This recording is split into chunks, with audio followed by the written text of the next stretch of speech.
Well, hello and welcome to Revive. We are kicking off a series tonight that will be going over the next couple of weeks called More Than a Holiday. So as we enter into this holiday season, we're going to see how Thanksgiving, Christmas, all of the different things coming up, it's just more than an event on a calendar. It's more than just a day that comes up where you're stuffed inside of a room full of family members that you probably only see once or twice a year. It's more of a day of traveling and eating food and exchanging gifts. How can these holidays be more than just that? How can they actually be a time that impacts our lives and changes us and kind of refocuses us on different things? As Thanksgiving is coming up, this will be the last regular Revive before Thanksgiving. I think it's important for us to look at this idea of being consistently thankful. So as we think of this idea of being consistently thankful, I first want to look at that term consistent. And I want to ask you this question. What is something that you do a lot? What is something that you do a lot? Complain. So you would be consistently a complainer. You blink a lot? All right. So your eyes will consistently stay moist because of all of the blinking that you do. You're welcome for that word use. All right. Anybody else? Yeah, you can. Stress?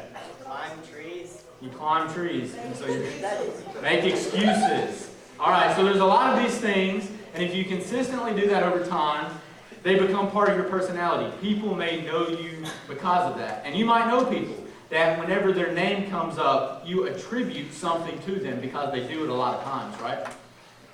So this idea of consistency. Consistency just doesn't have to be a bad thing, though. It can be a good thing. You know, you have like good traits in high school or whatever, like superlatives that are good things. Most dependable, nicest, these things that are like consistent traits that are good. So I was looking up so I could use some examples of what consistency looked like. And I'm a sports follower. I like sports, so I went there. But then I also looked at music too, so stay with me as I go through these things. So Cal Ripken in baseball is known as probably the most consistent player to ever play the game because of the amount of games that he played in a row. And this number of games, I'm just going to go out and say, will never be beat because this is just ridiculous. Cal Ripken played in 2,632 consecutive games. That's ridiculous. Like years upon years of games in a row. In the same realm of baseball, a guy named Ricky Henderson, some of you may have never even heard of him before. He has the record for the most stolen bases, which is 1,406. You might say, why is that impressive? So if a player playing in the major leagues right now who leads the major leagues in stolen bases were to steal the average number of bases that is usually at the top of a season, which is around 70, they could steal 70 bases for the next 20 years and not break the stolen bases record. That blows my mind. Ricky Henderson played for over 25 years and has this record, probably never be broken. When you go to the realm of football, Brett Favre sadly kind of tainted his reputation there toward the end of his career, but he's known for playing the most consecutive games, 297, which is, again, a crazy stat. 297 national football games, professional football games in a row. Now, this might be statistics that's more up your alley in the realm of music, if you like music. This first statistic will probably not surprise you, but the second one blew my mind, and it kind of makes me sad, to be honest. So the first statistic. The band that has the most number one hits. Anybody got any guesses? Beatles. The Beatles. So the Beatles have 20 number one hits, making them probably the most consistent band to ever be around. But this next statistic kind of makes me sad for where we're at as a culture and as a I guess people. And it's this. What is the song that stayed number one on Billboard's top 100 songs the most weeks in a row? Does anybody know? Old Town Road. Baby by Justin Bieber, no. Old Town Road. Old Town Road. Old Town Road by Lil Nas broke text, broke the record for most consecutive weeks at number 1 on the Billboard Top 100 at 17 weeks. 17 weeks in a row, Old Town Road was number 1, knocking off One Sweet Day by Mariah Carey featuring Boys to Men that held the record since 1995. How sad is that, right? That is sad. Old Town Road is going to go down as one of the most consistent songs to ever be written. Does that not depress you a little bit? It depresses me a little bit. Yeah, the future generations are going to look back at ours and just scratch their head. But bringing it back in from all of that, we can kind of start getting an idea of what it means to be consistent, right?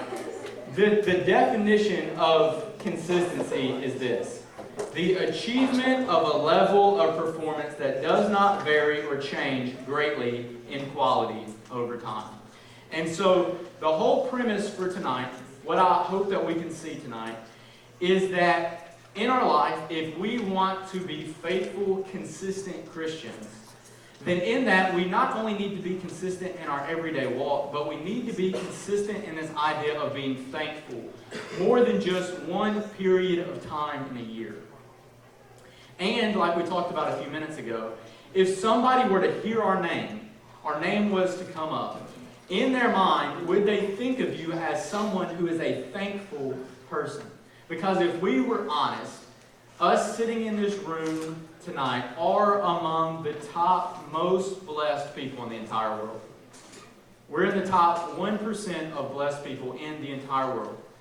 And so we should be eternally thankful that we have the things that we have. Yeah, bad things happen and things don't always go our way, but just the fact that we have clothes on our back, we have a warm roof, we have a roof over our head, a warm room to be in on a cold night like tonight, man, we are so blessed. The fact that we can go turn on a faucet and clean water comes out that we can readily drink, man, we're just blessed. And so we should be thankful because of that. And so tonight we're going to look at this idea of different things or different aspects of how we remain consistently, not thankful for a season, but consistently thankful in our life.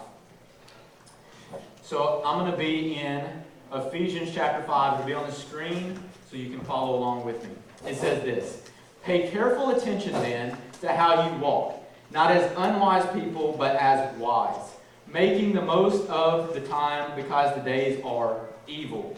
So don't be foolish, but understand what the Lord's will is. Don't get drunk with wine, which leads to reckless actions, but be filled by the Spirit. Speak to one another in psalms, hymns, and spiritual songs, singing and making music from your heart to the Lord, giving thanks always for everything to God the Father in the name of our Lord Jesus Christ, submitting to one another in the fear of Christ."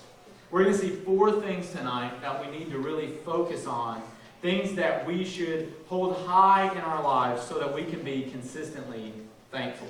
The first thing is that we have to consistently pay attention to your time.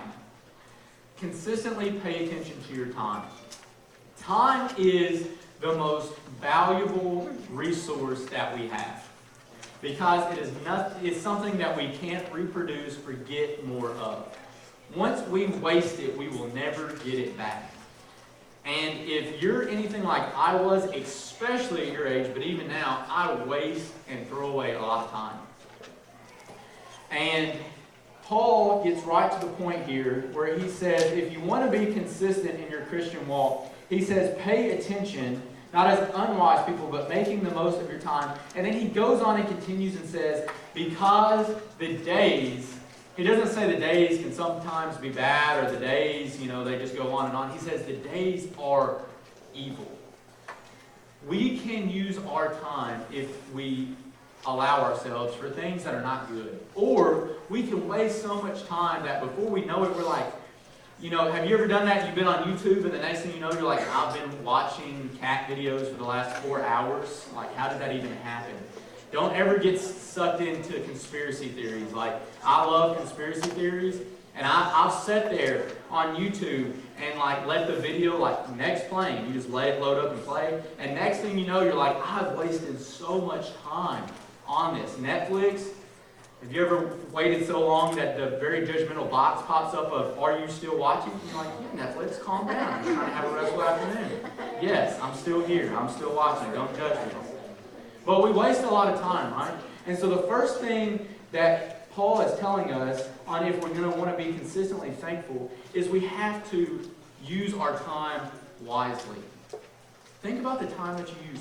And not only that, not only the time you use, but the people in your life that you allow to take up your time. Are they worth it?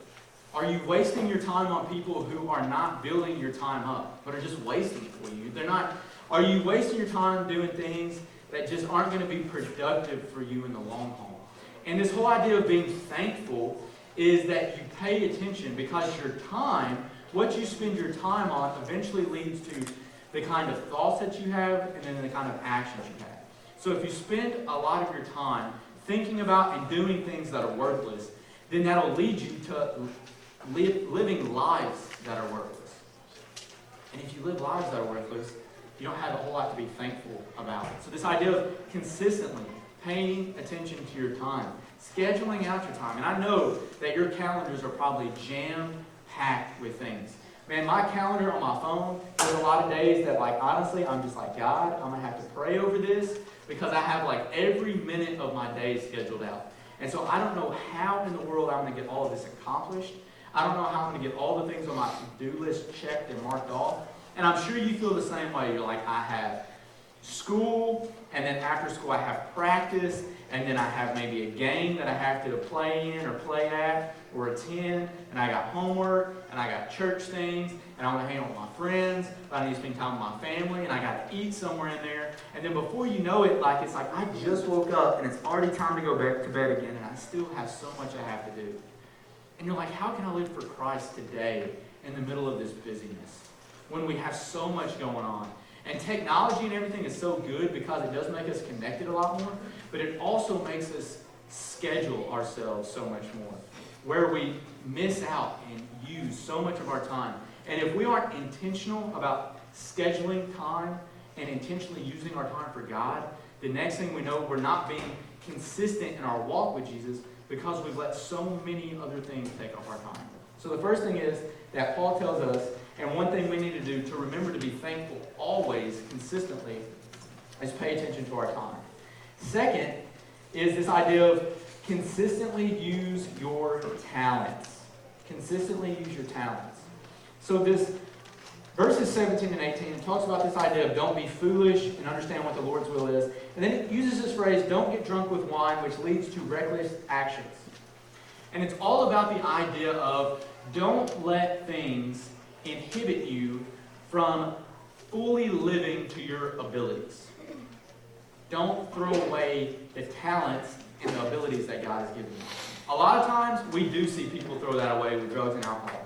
I couldn't tell you how many people I saw with just phenomenal athletic ability, or they were academically brilliant, and they threw it away. They were very musically talented, had great voices, and they threw it away on drugs and alcohol. They smoked so much that their beautiful, voice from God was just ruined because of all of the smoking and stuff they did. Or they had athletic scholarships or whatever, and they just tanked it because they didn't put the time in the classroom to get the grades to go to the schools that wanted to offer them these scholarships. Or they get to the school that they've literally worked their whole life to get that shot, and they just blow it away partying. And in your life, man, God has gifted you with talents and abilities. And it might be drugs and alcohol. It might be relationships. It might be how you use your time. And because of those things, you throw away your God-given talents. Because of things that are so small. You throw away your God-given talents of how God has given you the personality He's given you and the skills and your interests so that you can make an impact and a difference for Him. But yet you waste it. And you allow these other things to control you. And that's what he's talking about here. Yeah, like we can all understand, like if you get intoxicated, you're no longer living like you should because alcohol is the one really driving the car of your life. But you know, another person can influence you just as much as alcohol can. You know, allowing the wrong people in your life to dictate your actions They can cause you to do just as many stupid things as a drug or alcohol can do. Have you ever seen people do that? They change their personality completely when they get around other people. And so I would say as just as much of a warning as don't be foolish in getting drunk with wine, because you're going to have opportunities to go to parties and throw away your talents doing that. But you're going to have just as many opportunities to put the wrong people around you that leads you to do the wrong things. That discourages you from living in the talents that you're given. And it could even happen here.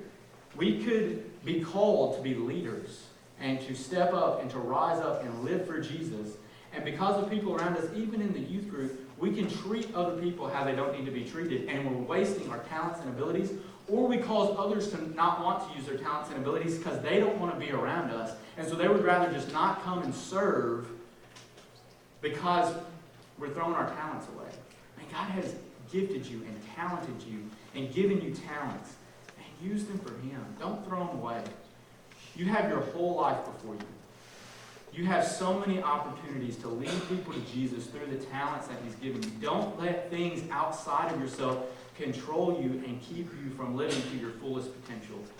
Don't settle for good enough, but work hard. And don't get in your own way and not let God use you to your fullest ability. So the second is consistently use your talents, because if you're consistently using your talents, then you can easily say, God, thank you. You can be thankful because He's blessing the opportunities that He's already set up before time by giving you the gifts and abilities He's given you. Third, consistently watch your talk. Consistently watch your talk. So we talked about our time and our talents, but the words that we say are so important.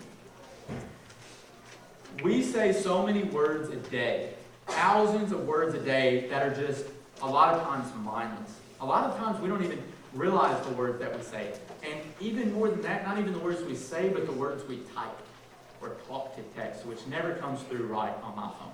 I don't know why. Maybe I don't speak clearly, but we communicate so many words. Are the words that we're saying beneficial? Or, in that same sense, are we wasting a lot of words? Or are we tearing more people down with our words, or distracting more people with our words than pointing people to Jesus with the words that we say? He says, speak to one another in psalms, hymns, and spiritual songs, singing and making music from your heart to the Lord. How often would you be able to say that the words that you speak into other people would be like you're singing praise to God?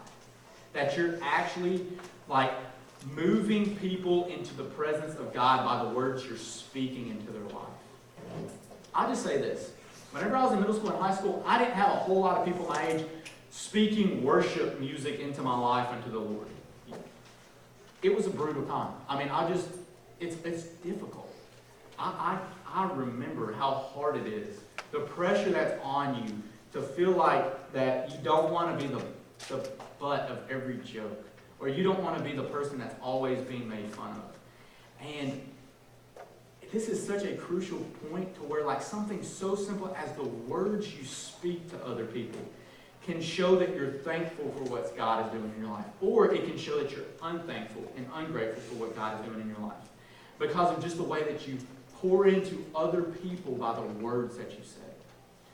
You know that old saying, sticks and stones will break my bones, but words will never hurt me? I don't know who came up with that, but that's the dumbest thing I've ever heard. Because there are some very hurtful words that can happen. I would much rather get hit in the forehead with a rock than be spoken some of the words that people have spoken to me. Because that rock will heal. But you know what? Those words spoken, those will stick with you a long time. A lot more than that dent in my forehead would.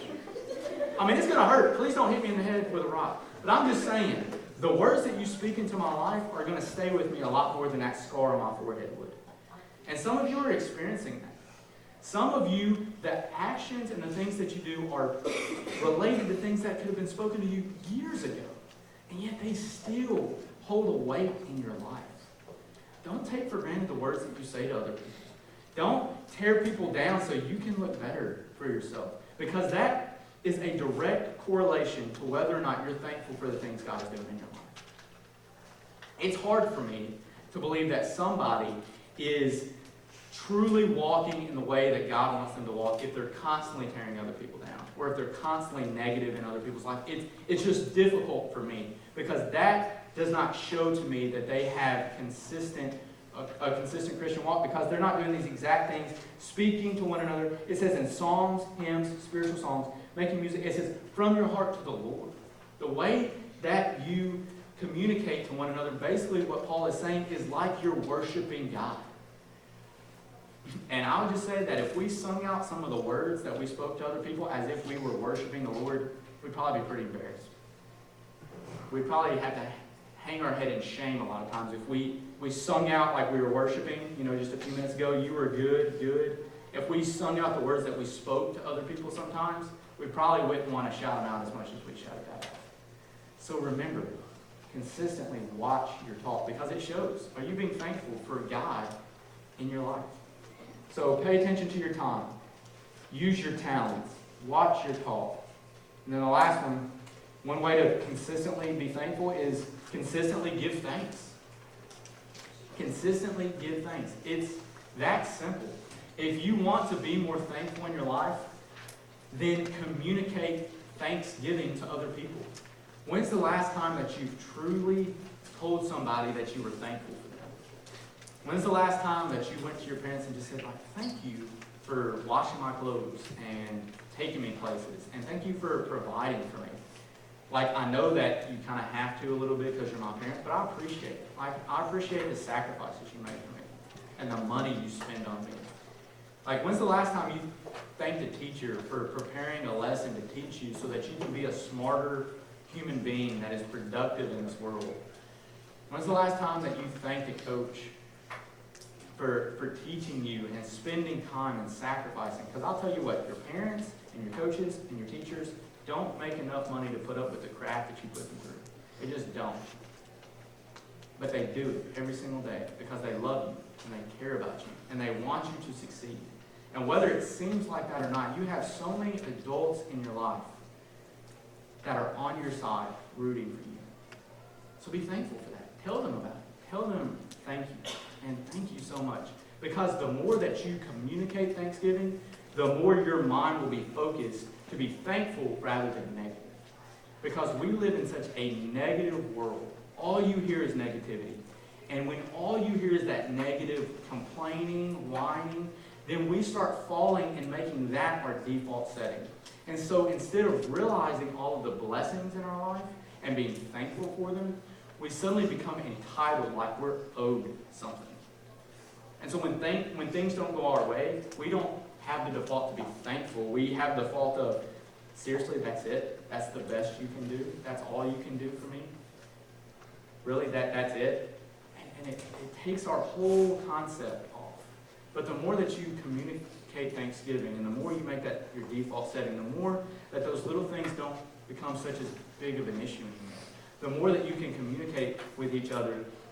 And this whole idea of the two greatest commands that God gave us, to love God and then to love others, they both happen better when you communicate that thanks.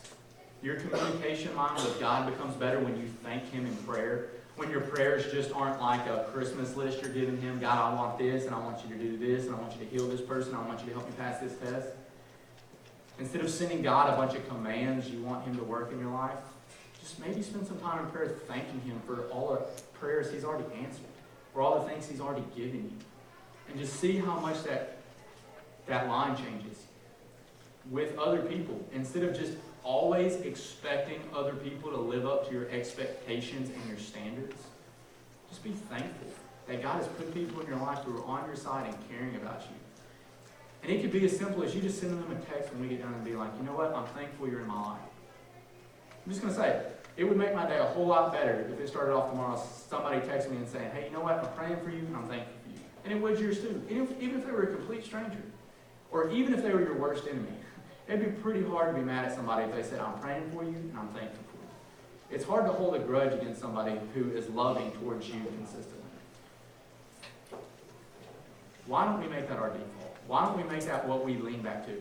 If people think of the student ministry and the students of First Baptist Church, how awesome would it be if one of the first things that came to their mind is, man, they are a loving, thankful group. That would revolutionize the idea of church life. Even if our church decided to be thankful instead of complainers, it would change everything. Because our church, like whether we realize it or not, is extremely blessed. Like extremely blessed. Like the things that we get to go and do, like we're in the top, even like, so we talked about us in the room, in the world, the top 1% of 1%. Our church and the money that we have and the resources we have and the trips that we go on, that's top 1% of 1%. I mean, it blows my mind the way that God has blessed First Baptist Church Lexington. And the fact that we get to be a part of that, and our student ministry gets the budget it does to go on the trips that we get to go on, to be able to have like all of the great things that we get to do, like man, we should be so thankful that God allows us to be a part of this. And that God would continue to bless us and use us for Him. Because I know this, I don't deserve it. I don't deserve to be your youth pastor. I don't deserve to stand up here week after week and speak into your life. Like, if I'm just being honest, I don't deserve any of this. Like, as many times as I've sinned and failed and messed up, and the mistakes that I've made, like, I don't deserve this. Like, I know that this is a blessing from God.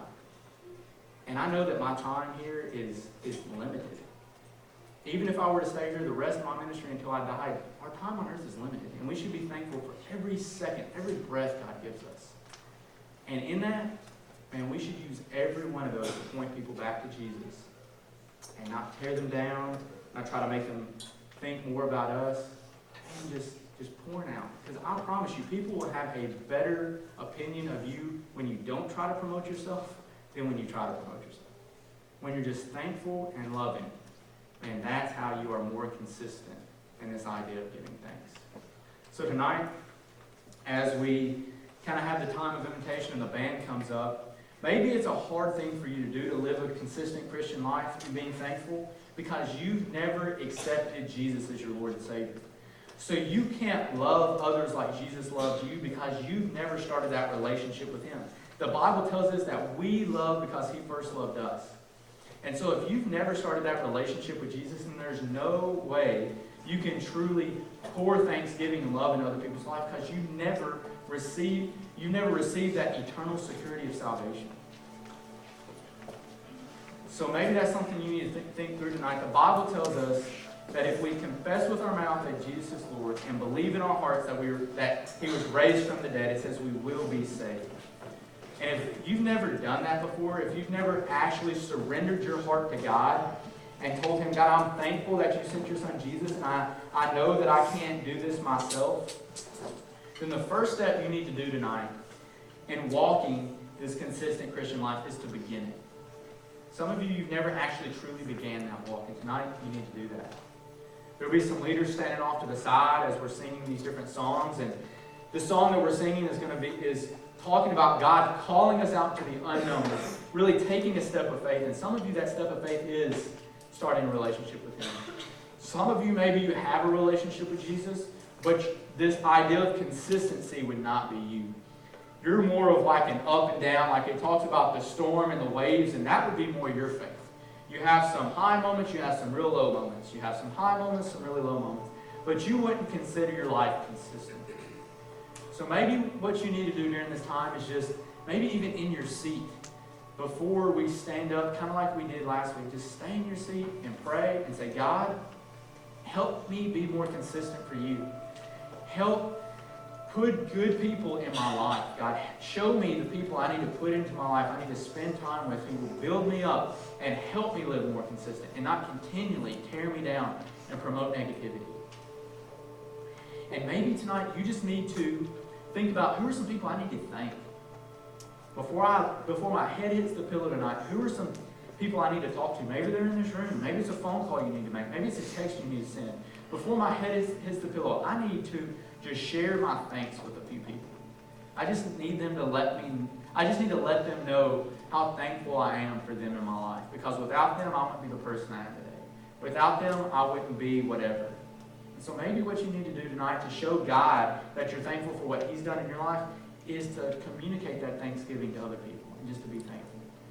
But in all of these things, How can we be consistently thankful? It's what we do with our time. It's what we do with our talents. It's what we do with our talk. And it's how we give our thanks. So are you going to use those 4 things tonight to be consistently